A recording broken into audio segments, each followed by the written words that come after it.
Israel যুক্তরাষ্ট্রের যৌথ হামলায় মারা গেছেন ইরানের সর্বোচ্চ ধর্মীয় নেতা আয়াতুল্লাহ আল খামেনি। এর আগে বহুবার তার মৃত্যুর খবর ছড়ানো হলেও এবারের সংবাদ অনেকটাই নিশ্চিত। রোববার 1 মার্চ খামেনির মৃত্যুর খবর নিশ্চিত করেছে ইরানের রাষ্ট্রীয় গণমাধ্যম ফারস নিউজ এজেন্সি ও তাসনিম নিউজ।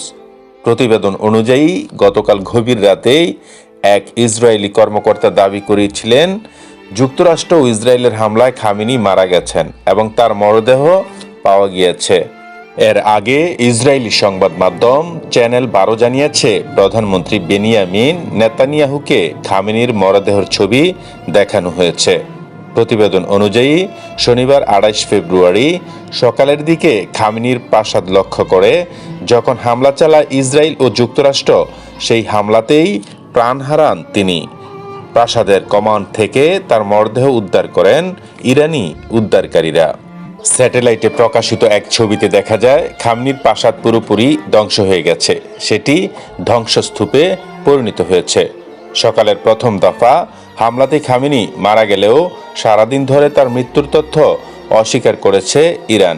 দেশটির সরকারের পক্ষ থেকে বলা হয়েছে শত্রুরা মনস্তাত্ত্বিক যুদ্ধে লিপ্ত হয়েছে, এ ব্যাপারে সবাইকে জাগ্রত থাকতে হবে। এদিকে খামেনি ছাড়াও ইসরায়েল যুক্তরাষ্ট্রের হামলায় তার মেয়ে, নাতি, পুত্রবধূ এবং জামাই নিহত হয়েছে বলে নিশ্চিত করেছে রয়টার্স।